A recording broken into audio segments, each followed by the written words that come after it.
आपल्या लेकराची काळजी कशी घ्यायची हे एखाद्या आईला शिकवावं लागत नाही. ज्यावेळेस प्रेम नावाची एक गोष्ट त्या दोघांमध्ये असते तेव्हा त्या प्रेमाच्या भावामध्ये त्या भावनेमध्येच त्यांना सुचतं की आम्ही काय करायला पाहिजे. ज्या गोष्टीवर माणसाचं प्रेम नसतं ती गोष्ट त्याला कितीही पैसा देऊ द्या, कितीही प्रसिद्धी देऊ द्या, त्याला त्यातून जर प्रेम मिळत नसेल, आनंद मिळत नसेल तर तो ते पैसा असो त्याला लाथ मारतो, त्या पदाला लाथ मारतो.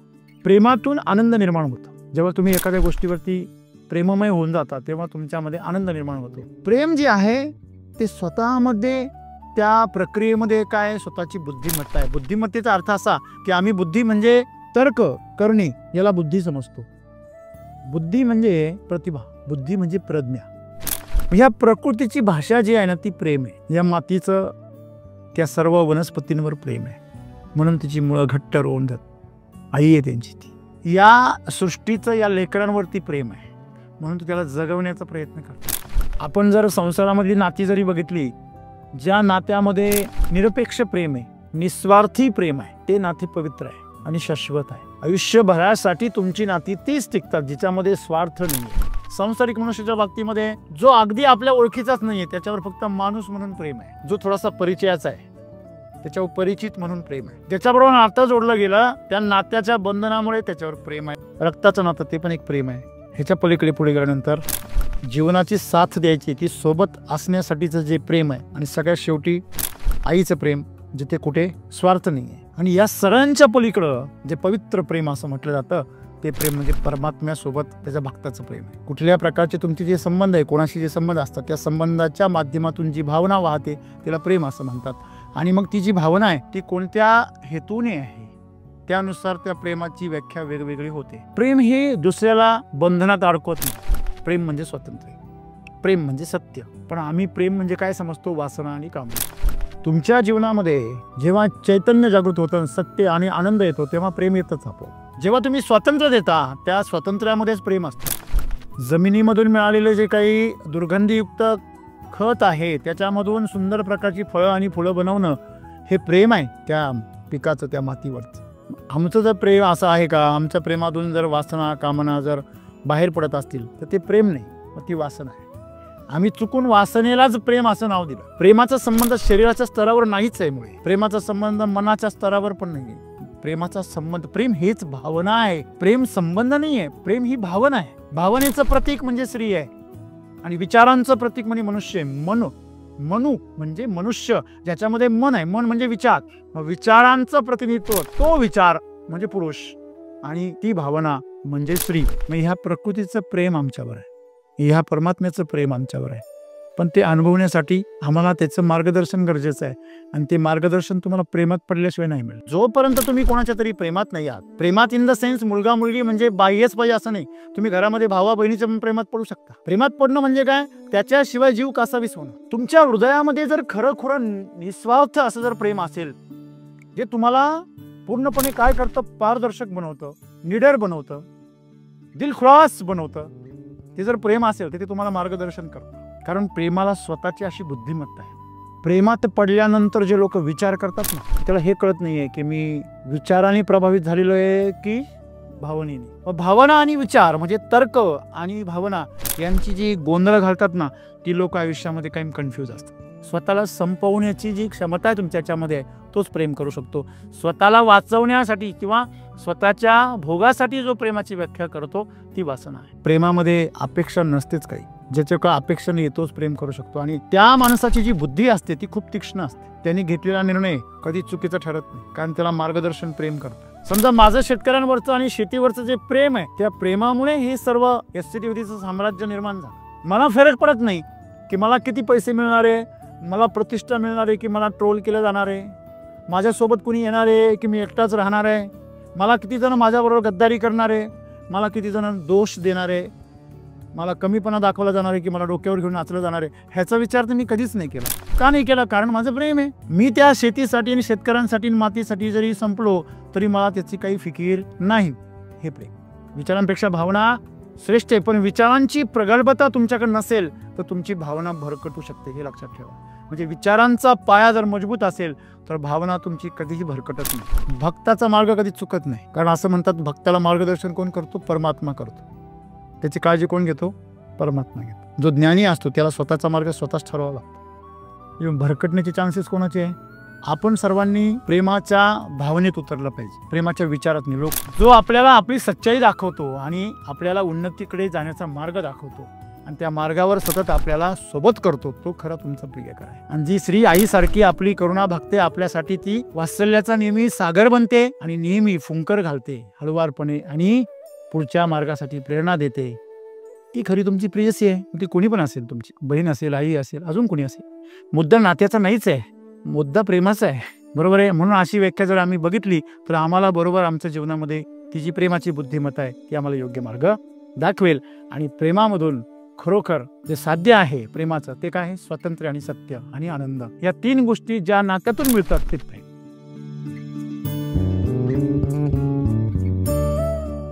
प्रेम हे एक मार्गदर्शक बनू शकतं का?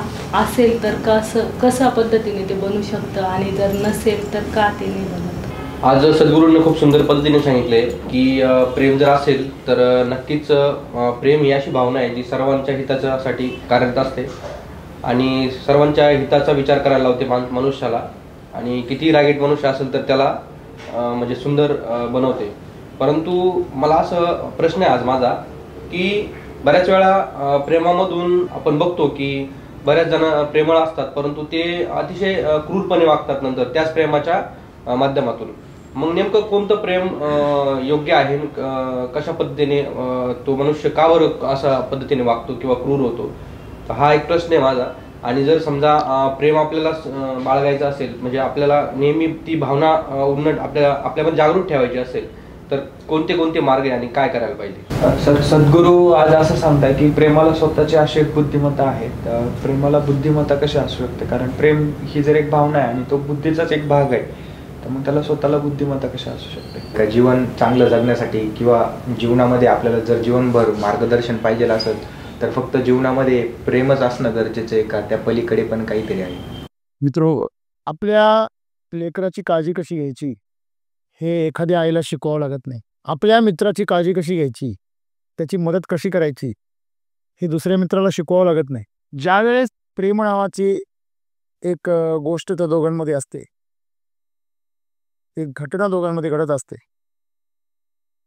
तेव्हा त्या प्रेमामधच्या भावामध्ये, त्या भावनेमध्येच त्यांना सुचतं की आम्ही काय करायला पाहिजे. एखाद्या मुलाला आपल्या आईवडिलांची काळजी कशी घ्यायची हे शिकवलं जात नाही. समजा लहान वयामध्ये जर एखाद्या मुलाचे वडील जर वारले तर तो त्या वडिलांसारखा आपल्या कुटुंबाला लहान वयामध्ये सांभाळतो. मग त्याच्यामध्ये ही बुद्धिमत्ता कुठून येते?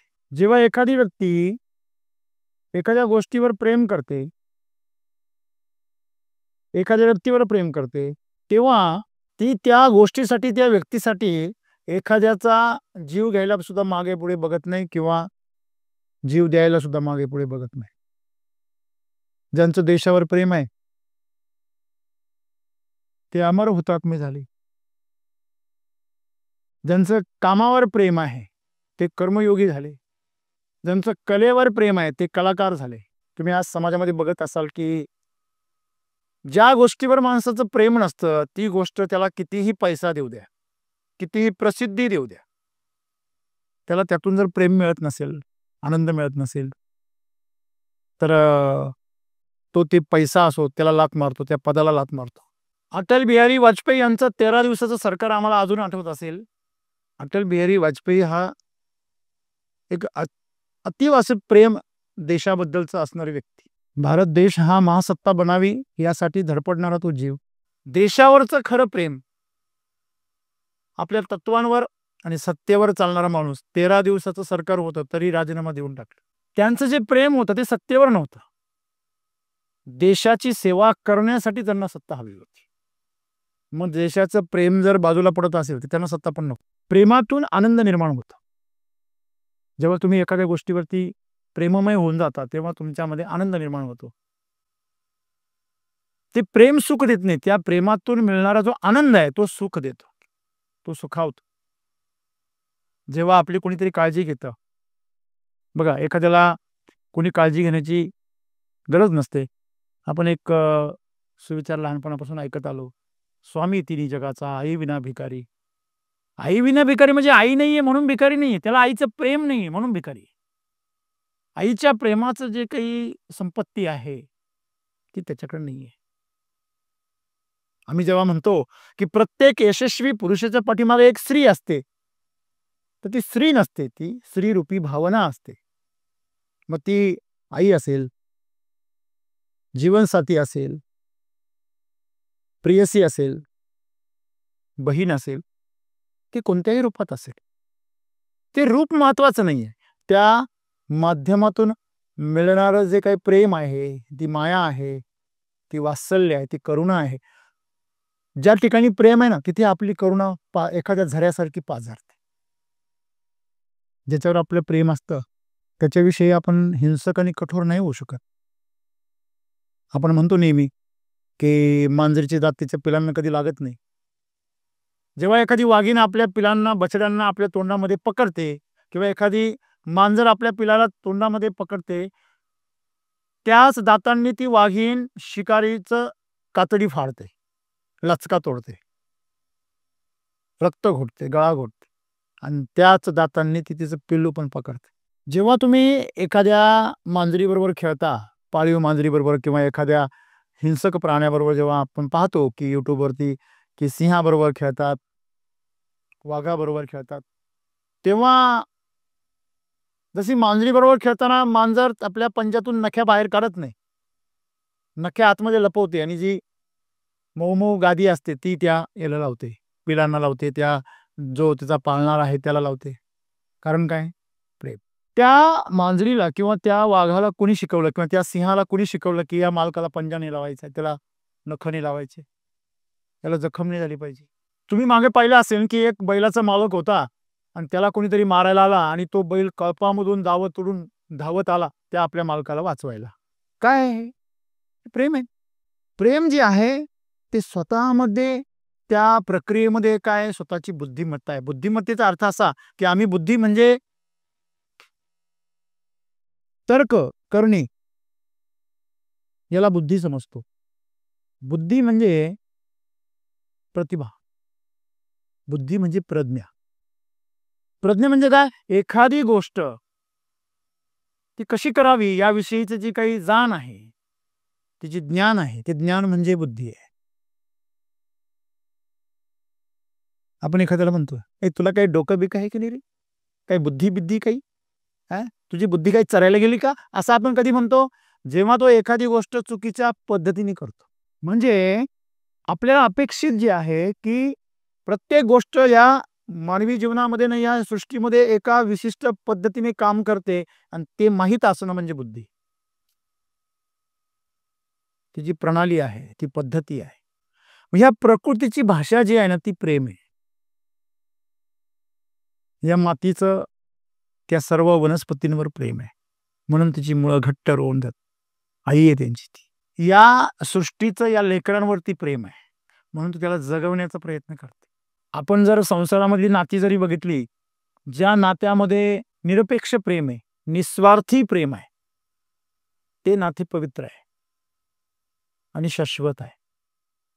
आयुष्यभरासाठी तुमची नाती तीच टिकतात जिच्यामध्ये स्वार्थ नाहीये, जिच्यामध्ये वासना नाहीये किंवा कामना नाहीये.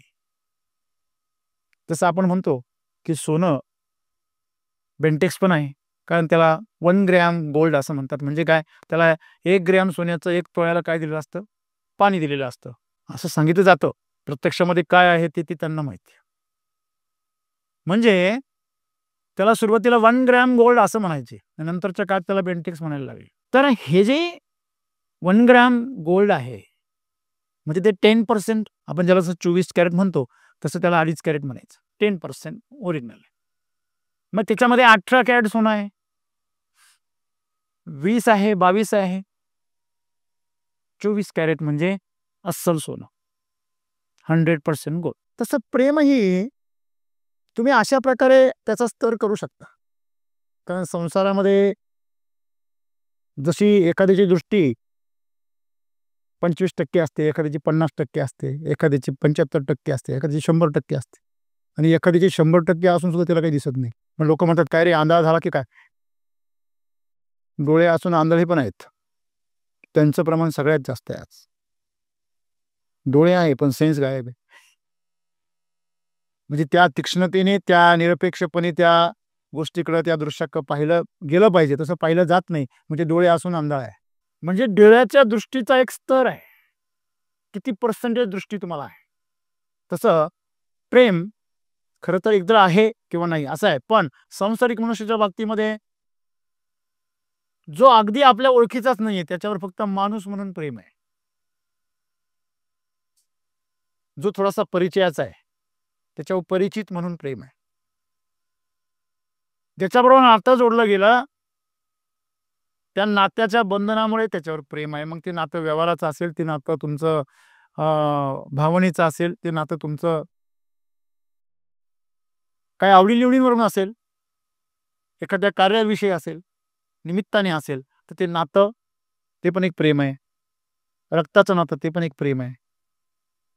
आणि ह्याच्या पलीकडे पुढे गेल्यानंतर जीवनाची साथ द्यायची, ती सोबत असण्यासाठीचं जे प्रेम आहे, आणि सगळ्यात शेवटी आईचं प्रेम, जिथे कुठे स्वार्थ नाही आहे. आणि या सगळ्यांच्या पलीकडं जे पवित्र प्रेम असं म्हटलं जातं, ते प्रेम म्हणजे परमात्म्यासोबत त्याच्या भक्ताचं प्रेम आहे. मग आता जेवढं प्रेम तुम्ही ईश्वरावर करू शकतात तेवढं प्रेम तुम्ही कोणावर करता. जर एखादा जर समजा व्यावहारिक प्रेम करत असेल, तर तो देवळामध्ये जाताना सुद्धा देव मला काय देणार आहे या अपेक्षेने प्रेम करतो. त्याचं सगळीकडे प्रेम व्यावहारिकच असतं. त्याला वाटतं हा व्यावहारिक घेणं म्हणजे प्रेम आहे. संबंध जे आहेत तुमचे त्यातून वाहणारी जी भावना आहे त्या भावनेला प्रेम असं म्हणतात. कुठल्या प्रकारचे तुमचे जे संबंध आहे, कोणाशी जे संबंध असतात, त्या संबंधाच्या माध्यमातून जी भावना वाहते त्याला प्रेम असं म्हणतात. आणि मग ती जी भावना आहे ती कोणत्या हेतूने आहे त्यानुसार त्या प्रेमाची व्याख्या वेगवेगळी होते. खरं वास्तविक पाहता प्रेम एकच, जे त्या आत्म्याचं परमात्म्यावर आहे. नदी समुद्राला भेटण्यासाठी असुसलेली असते, ते प्रेम आहे खरं.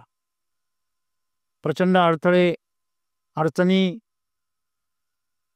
सगळ्यांना पार करून ती नदीपर्यंत पोहोचण्याचा प्रयत्न करते. मग हे जे प्रेम आहे, हे प्रेम खरं तर निसर्गाचं प्राकृतिक आहे.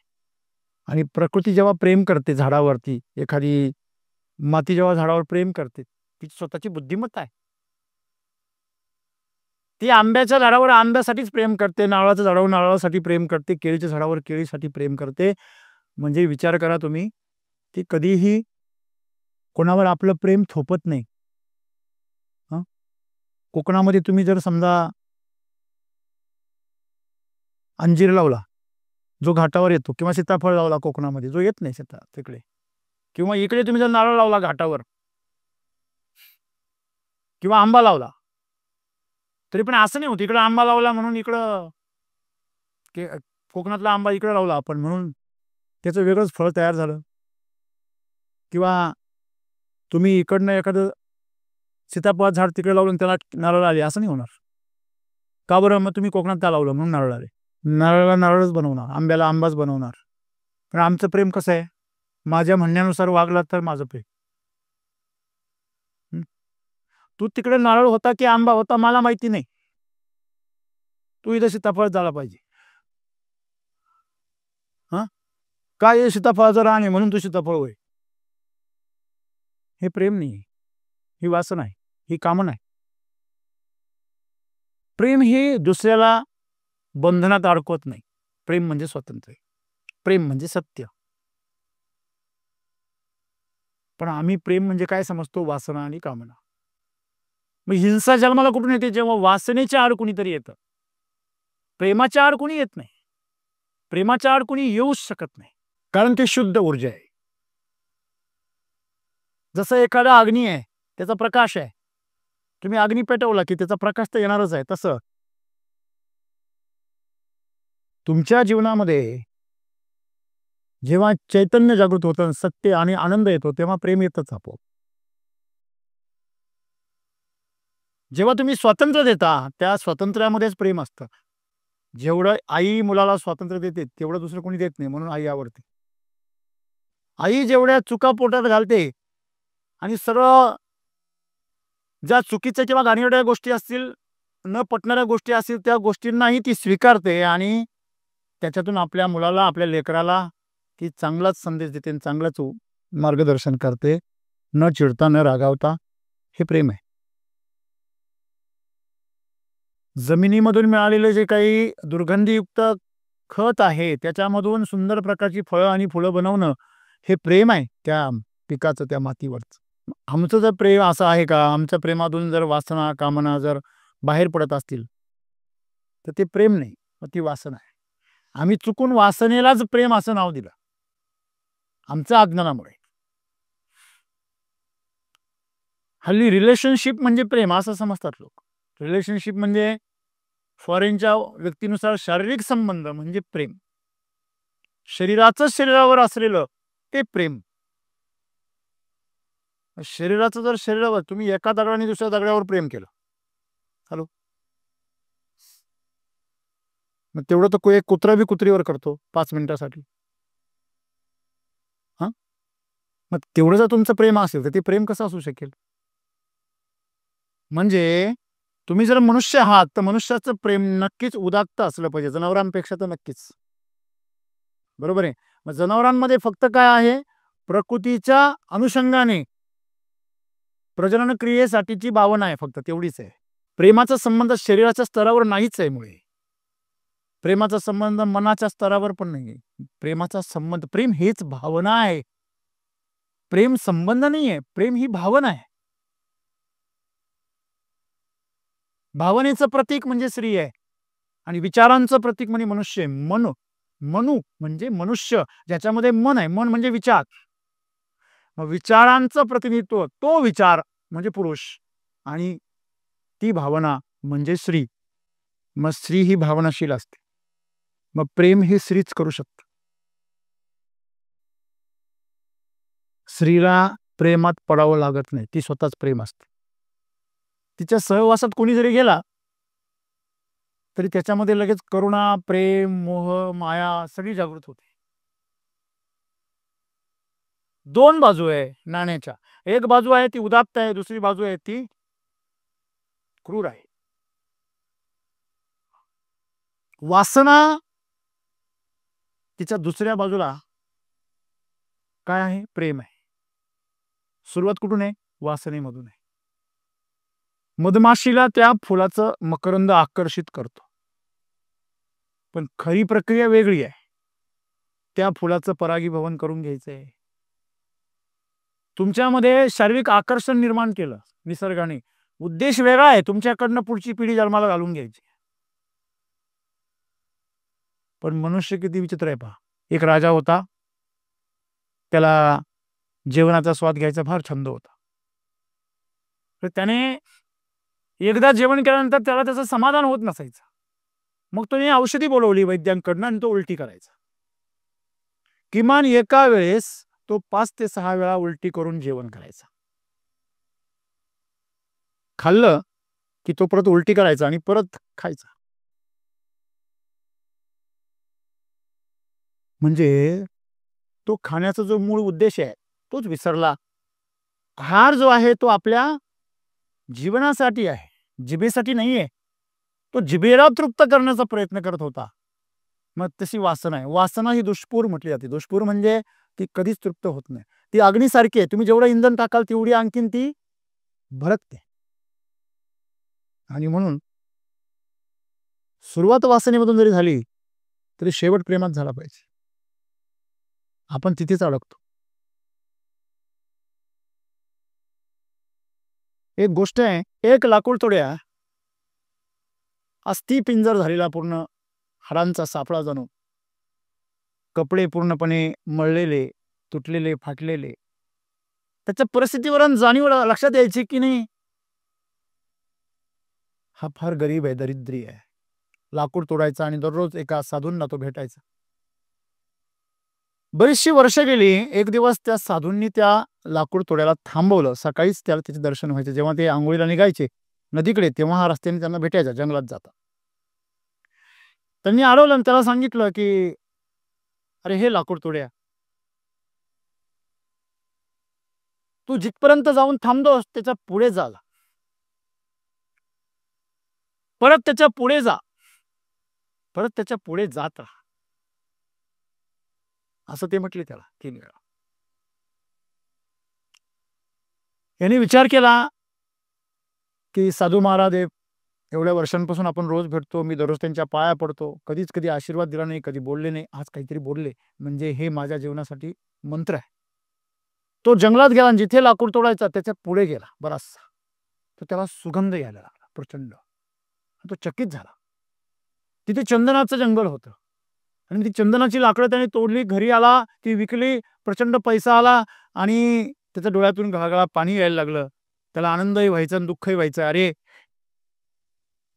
एवढे दिवस मी एवढे कष्ट केले, माझी गरिबी केव्हा दूर झाली असती, मी करोडपती झालो असतो.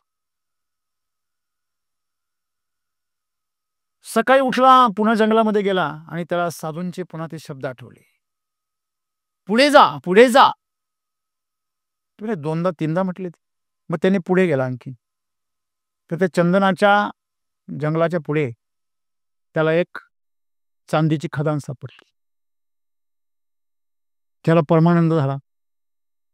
त्याचं दारिद्र्य गेलं, तरी त्याच्या नातेवाईकांचं दारिद्र्य घालवलं. 3ऱ्या दिवशी त्याला पुन्हा आठवलं, पुढे जा म्हटले होते. सगळ्यात शेवटी त्याला सोन्याची खाण सापडली. मित्रांनो, सगळ्यात सुरुवातीला तो जे लाकडं तोडून त्याचं आयुष्य दारिद्र्यामध्ये घालत होता ना, ती वासना. आणि जेव्हा तो पुढे गेला, वासनेतून पुढे गेला. माणसं वासनेमध्येच थांबतात, लाकडं तोडीत बसतात आयुष्यभर. रोज तेच, रोज तेच. म्हणजे शक्ती क्षीण झाली का वासना पण क्षीण होते. वासनेची गंमत अशी आहे की तुम्ही भोगल्यानंतर तुम्ही थकता. तुम्ही जेवण करा, तुम्हाला खाण्याची वासना आहे, तुम्ही खाणा, खाल्ल्यानंतर तुम्ही सुस्त पडता. तुम्ही कुठलेही भोग घ्या, तुम्हाला गाणी ऐकण्याची इच्छा आहे, तुम्ही 1 तास ऐकाल, 2 तास ऐकाल, नंतर तुम्हाला बोर व्हायला होतं.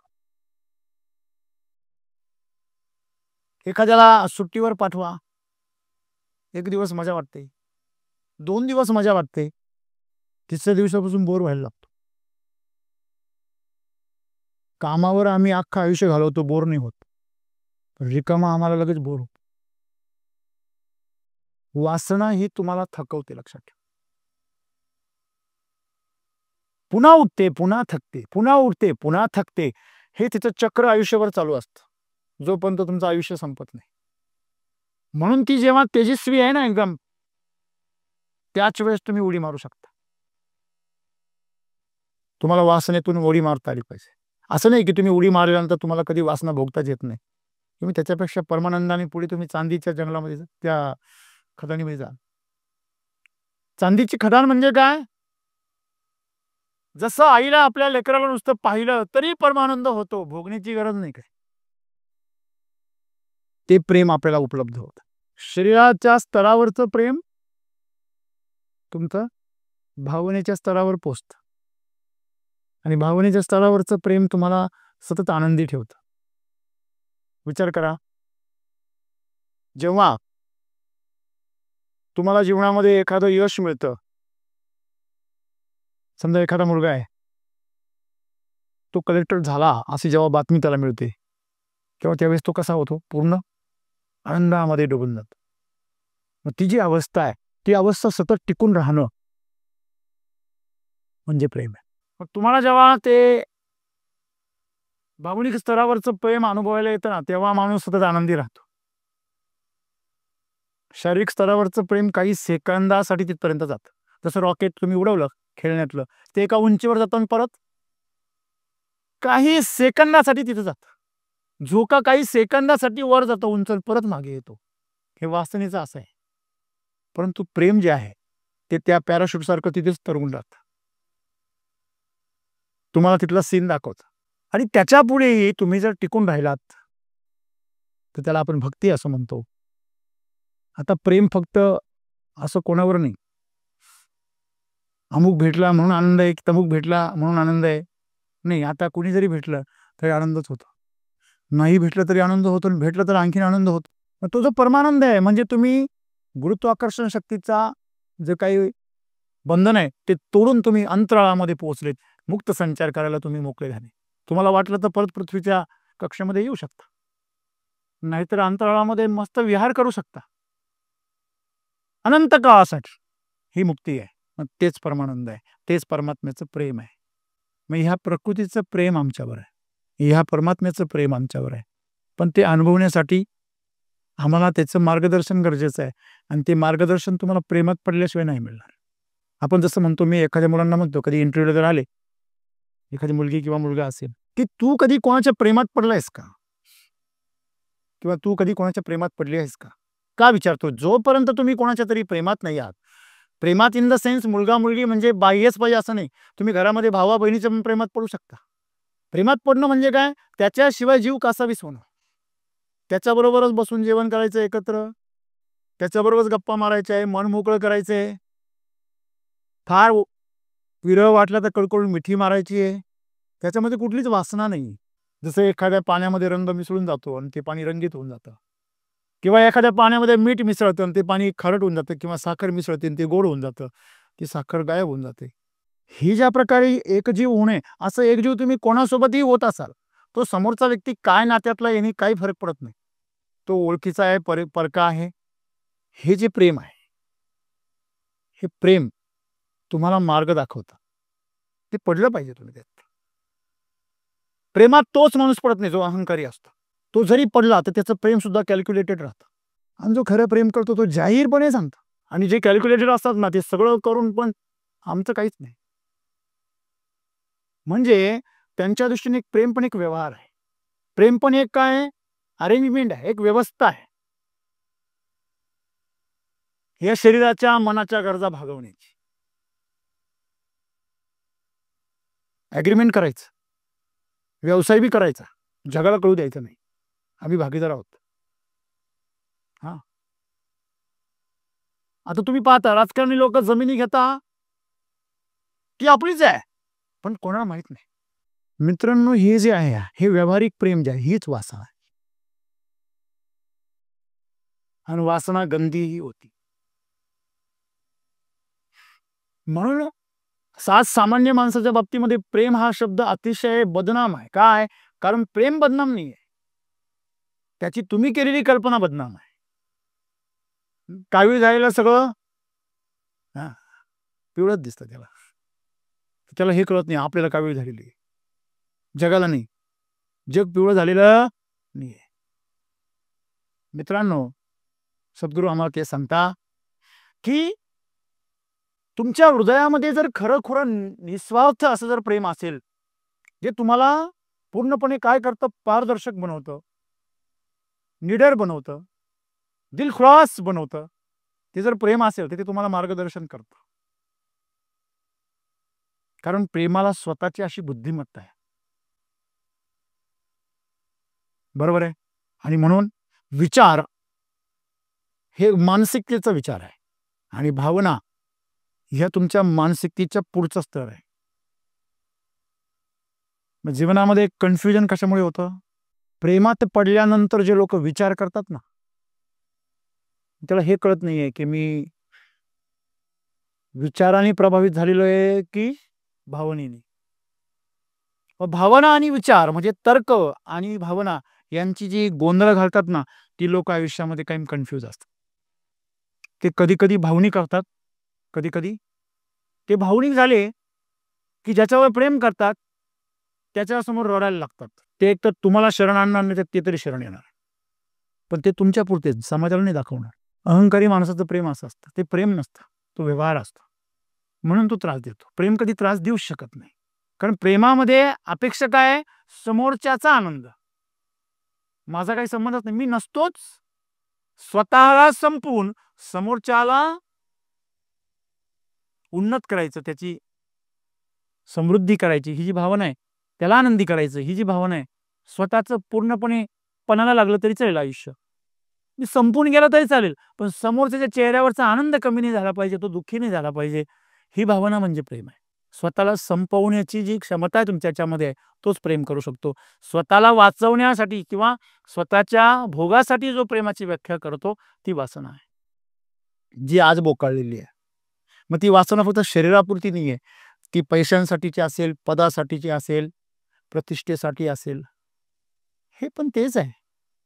आपण फक्त शारीरिक प्रेमालाच का बरं बदनाम करतो? त्याच्यापेक्षाही भयंकर पैशाचं प्रेम आहे, त्याच्यापेक्षाही भयंकर पदाचं, सत्तेचं प्रेम आहे, त्याच्यापेक्षाही भयंकर असं हे प्रतिष्ठेचं प्रेम आहे. प्रतिष्ठेपायी लोक काय काय नाही करत, पैशासाठी तर करतातच, बरोबर आहे. आणि म्हणून रम रमा रमी असं आपण सांगितलेलं आहे. रम म्हणजे दारू, पहिला रम म्हणजे दारू म्हणजे नशा, दुसरी रमा म्हणजे वासना स्त्री, आणि तिसरी रमी म्हणजे जुगार. हे जे आपण जे करतोय भ्रष्टाचार हा जुगारच आहे ना. जुगार म्हणजे काय पत्त्याच असं नाहीये, कुठेतरी मटका लावला म्हणजे जुगार नाहीये. शेअर मार्केट बी एक जुगारच आहे. कुठेतरी मला 10 रुपये मिळतील 1 रुपया गुंतवून ही अपेक्षा ठेवून गेलेली गुंतवणूक पण काय आहे? जुगारच आहे. तिथे पैसा मिळाला पाहिजे, तिथे कामाला लागलेली माणसांची पार पिळवणूक झाली, नष्ट झाली तरी चालते, जुगारच आहे. आपले भोग पूर्ण व्हावे म्हणून दुसऱ्यांचं शोषण करणं जुगार आहे. म्हणजे ह्या 3 गोष्टी ज्या आहेत त्या 3 गोष्टींच्या माध्यमातून जे होतं ती वासना आणि कामण्याचा परिणाम आहे, अहंकाराचा परिणाम आहे. आणि जे प्रेमाबद्दल सद्गुरू म्हणतात ते प्रेम म्हणजे अतिशय निस्वार्थ आहे. मुळात प्रेमामध्ये अपेक्षा नसतेच काही, ज्याच्याकडे अपेक्षा नाही तोच प्रेम करू शकतो. आणि त्या माणसाची जी बुद्धी असते ती खूप तीक्ष्ण असते, त्यांनी घेतलेला निर्णय कधी चुकीचा ठरत नाही, कारण त्याला मार्गदर्शन प्रेम करतं. समजा माझं शेतकऱ्यांवरचं आणि शेतीवरचं जे प्रेम आहे, त्या प्रेमामुळे हे सर्व एसटीडीचं साम्राज्य निर्माण झालं. मला फरक पडत नाही की मला किती पैसे मिळणार आहे, मला प्रतिष्ठा मिळणार आहे की मला ट्रोल केलं जाणार आहे, माझ्यासोबत कुणी येणार आहे की मी एकटाच राहणार आहे, मला किती जण माझ्याबरोबर गद्दारी करणार आहे, मला किती जण दोष देणार आहे, मला कमीपणा दाखवला जाणार आहे की मला डोक्यावर घेऊन नाचलं जाणार आहे, ह्याचा विचार तर मी कधीच नाही केला. का नाही केला? कारण माझं प्रेम आहे. मी त्या शेतीसाठी आणि शेतकऱ्यांसाठी मातीसाठी जरी संपलो तरी मला त्याची काही फिकीर नाही. हे प्रेम म्हणजे माझ्या जीवनात जर कोणी आलं, स्त्री असो नाही तर पुरुष असो, तो जर माझ्या प्रेमावर प्रेम करत असेल तर मग मला आवडतो, ही वस्तुस्थिती आहे. म्हणजे सांगण्याचं कारण काय की प्रेमच तुम्हाला काय करतं? मार्ग दाखवतं, बरोबर आहे. आणि म्हणून फार बुद्धीचा तर्क लावणारी जी मंडळी आहे ती मंडळी नक्कीच सावधान झाली पाहिजे त्यांनी. आणि हे त्यांनी समजून घेतलं पाहिजे की आधी काय आहे? शरीर आहे, नंतर विचार आहे, आणि नंतर भावना आहे. विचारांच्या नंतर भावना आहे, भावनेचा स्तर उंच आहे. मग भावना श्रेष्ठ आहे विचारांपेक्षा. विचारांपेक्षा भावना श्रेष्ठ आहे, पण विचारांची प्रगल्भता तुमच्याकडे नसेल तर तुमची भावना भरकटू शकते, हे लक्षात ठेवा. म्हणजे विचारांचा पाया जर मजबूत असेल तर भावना तुमची कधीही भरकटत नाही. तुम्हाला प्रेम करण्यासाठी सुद्धा काय लागतं? विचारांचं अधिष्ठान लागतं. म्हणजे आज जीवनामध्ये आपण बघतो ज्ञानापेक्षा जो ज्ञानी असतो त्याच्यापेक्षा भक्त श्रेष्ठ असतो. कारण ज्ञानी काय करतो? टप्पे तयार करतो. एखादा साधक असतो तो ज्ञान मार्गाने काय करतो? आता माझा स्वार्थ कमी झाला, आता माझा अहंकार कमी झाला, आता मी थोडा रिकामा झालो, माझा अज्ञान कमी झाला. तो एक एक टप्प्याने पुढे जायचा प्रयत्न करतो. म्हणजे तो एकदम उडी मारत नाही, तो आधी 3 उड्या मारतो मग शेवटची उडी मारतो. त्याला पहिल्यांदा लाकूड तोड्यासारखे त्या अवस्थेत म्हणून जावं लागतं. पण भक्त कसा असतो?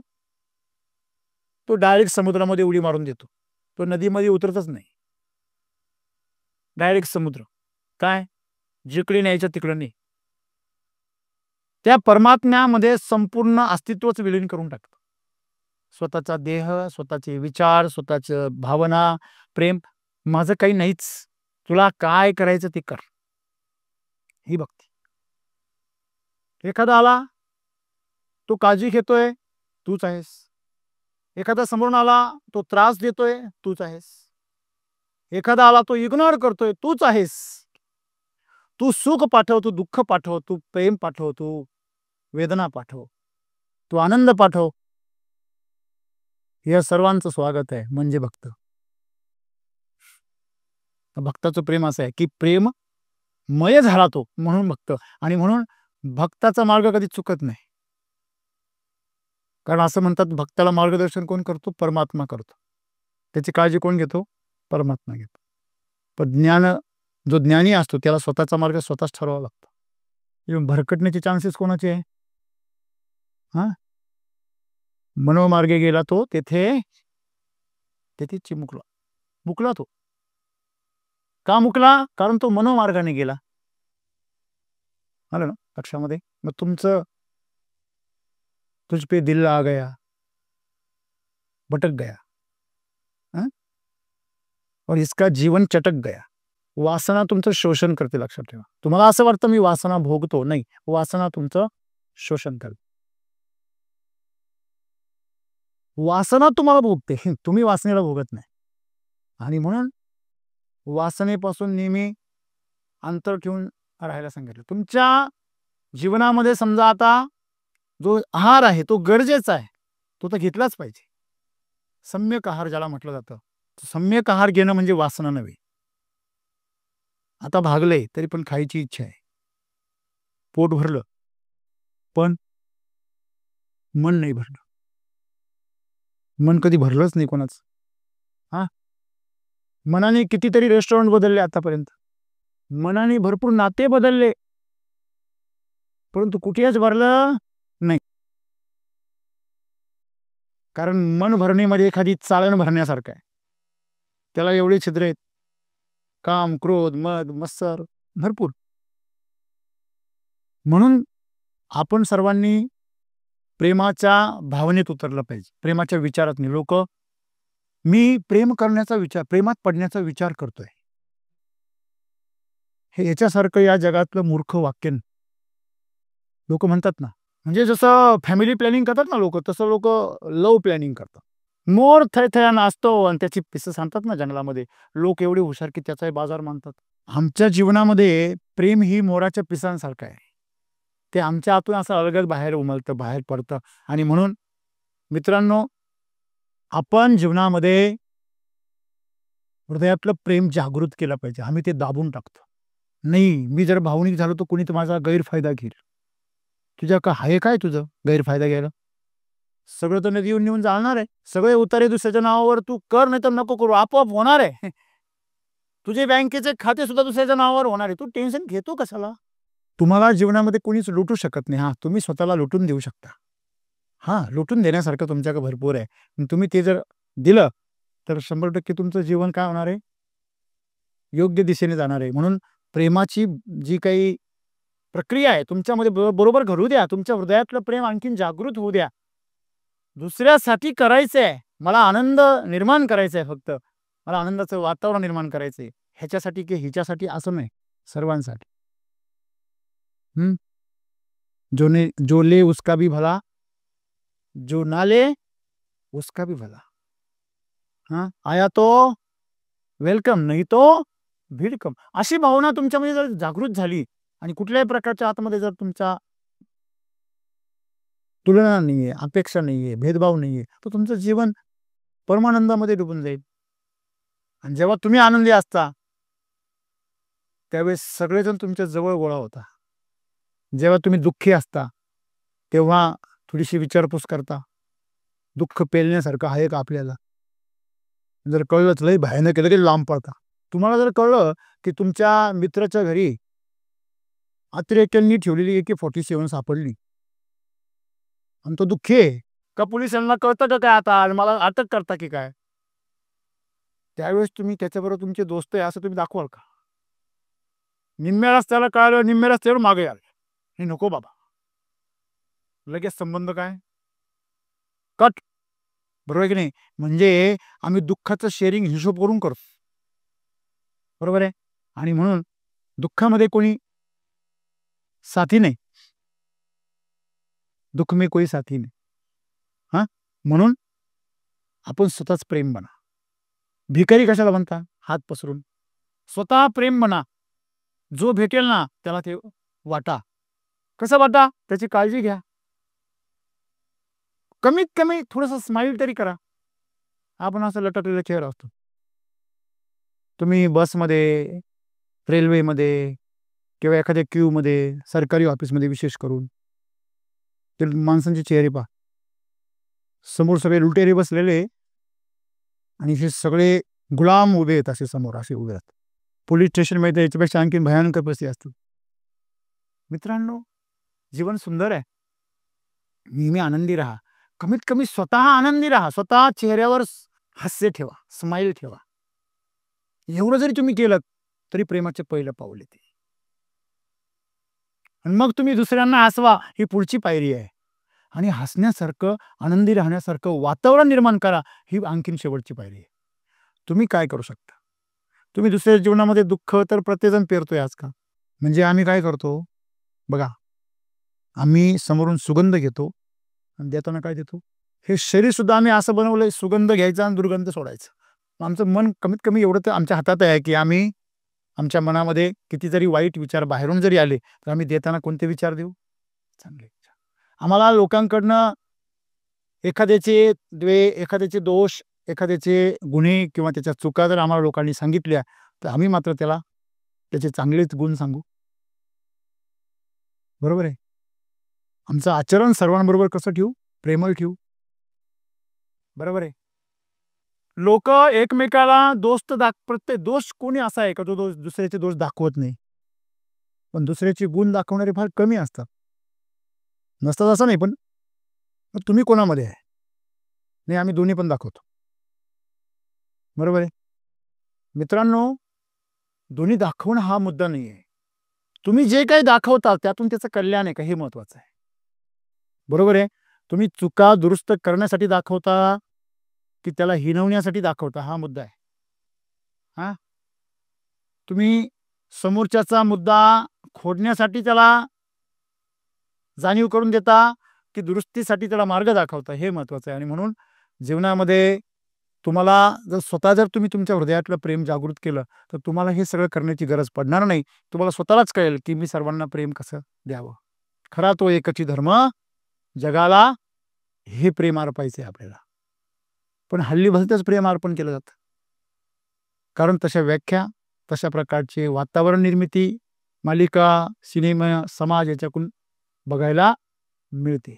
जी मुलगी किंवा जी स्त्री शारीरिक वासना पूर्ण करेल ती आपल्याला प्रियसी वाटते, आणि जो पुरुष आपल्या गरजा पूर्ण करेल, आपल्या अपेक्षा पूर्ण करेल, तो प्रियकर वाटतो. ह्या व्याख्याच मुळात दलिंदर व्याख्या आहेत. ह्या अतिशय निम्न स्तरावरील व्याख्या. ह्या व्याख्या आपण थोड्याशा उदात्त केल्या पाहिजे. जो आपल्याला आपली सच्चाई दाखवतो आणि आपल्याला उन्नतीकडे जाण्याचा मार्ग दाखवतो आणि त्या मार्गावर सतत आपल्याला सोबत करतो, तो खरा तुमचा प्रियकर आहे. आणि जी स्त्री आईसारखी आपली करुणा भागते, आपल्यासाठी ती वात्सल्याचा नेहमी सागर बनते आणि नेहमी फुंकर घालते हळुवारपणे आणि पुढच्या मार्गासाठी प्रेरणा देते, ती खरी तुमची प्रेयसी आहे. बरोबर आहे. ती कोणी पण असेल, तुमची बहीण असेल, आई असेल, अजून कोणी असेल. मुद्दा नात्याचा नाहीच आहे, मुद्दा प्रेमाचा आहे. बरोबर आहे. म्हणून अशी व्याख्या जर आम्ही बघितली तर आम्हाला बरोबर आमच्या जीवनामध्ये ती जी प्रेमाची बुद्धिमत्ता आहे ती आम्हाला योग्य मार्ग दाखवेल. आणि प्रेमामधून खरोखर जे साध्य आहे प्रेमाचं ते काय आहे? स्वातंत्र्य आणि सत्य आणि आनंद. स्वातंत्र्य, सत्य आणि आनंद या तीन गोष्टी ज्या नात्यातून मिळतात ते प्रेम. धन्यवाद.